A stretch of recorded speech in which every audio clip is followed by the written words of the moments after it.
एक जोरदार धमाका और देखते ही देखते दिल्ली लाल किला के आसपास हंसी खुशी से भरा हुआ मंजर एक डरावनी कहानी में बदल गया। वहीं धमाके की गूंज इतनी जोरदार थी कि लगभग 2 किलोमीटर दूर तक खिड़कियों के शीशे तक चिटक गए। वहीं मंजर इतना भयानक था कि गाड़ियों के साथ साथ लोगों के चीथड़े उड़ गए। हर तरफ खून की छींटें, तो किसी किसी के लाशों के अंक, तो किसी का हाथ धड़ से अलग हुआ पड़ा था, तो कहीं कुछ दूरी पर लोगों के फेफड़े बिखरे थे। वहीं रूह को कबा देने वाला ये मंजर देखकर बस लोगों के मन में एक ही सवाल उठ रहा था कि चंद सेकंड में इतनी बड़ी तबाही मचाने वाला कौन।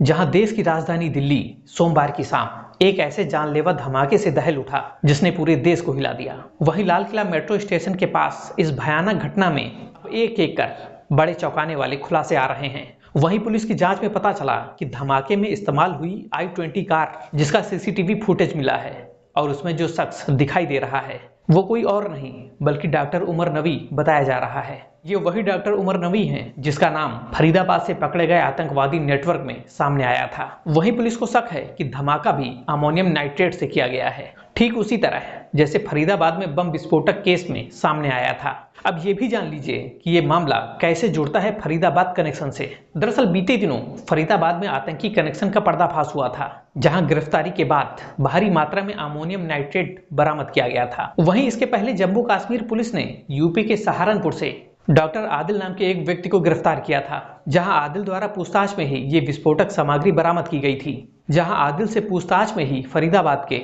डॉक्टर मुजम्मिल साकिल का नाम सामने आया, वहीं उसके ठिकाने से ही विस्फोटक बरामद किया गया था। लेकिन अब जांच एजेंसियां मान रही हैं कि दिल्ली धमाके में वही विस्फोटक सामान इस्तेमाल किया गया। वहीं मीडिया रिपोर्ट के अनुसार मृतकों के शरीर पर ना तो फैलेट के निशान थे और ना ही कोई जलने का, जो आमतौर पर धमाकों के बाद मिलते हैं। धमाका इतना जोरदार था कि 4 किलोमीटर दूर तक इसकी आवाज सुनी गई। लेकिन ये विस्फोट कैसे हुआ, इसका रहस्य अभी भी बना हुआ है और यही वजह है कि जांच एजेंसियां हर एंगल से अपनी जांच कर रही हैं। कहीं ये सुसाइड ब्लास्ट तो नहीं। लेकिन अब ये भी जान लेते हैं कि डॉक्टर से आतंकी डॉक्टर उमर बना कौन। जहां प्राथमिक जांच में पुलिस ने ये पुष्टि की है कि कार में सवार व्यक्ति खुद डॉक्टर उमर था, जिसने सुसाइड बम बनकर ब्लास्ट किया और ये कार उसने फरीदाबाद से 10 दिन पहले ही खरीदी थी। यानी कि फरीदाबाद से लेकर पुलवामा तक इस साजिश के तार जुड़े हुए हैं। वहीं डॉक्टर उमर का जन्म 24 फरवरी 1979 को पुलवामा के कोयला गांव में हुआ था।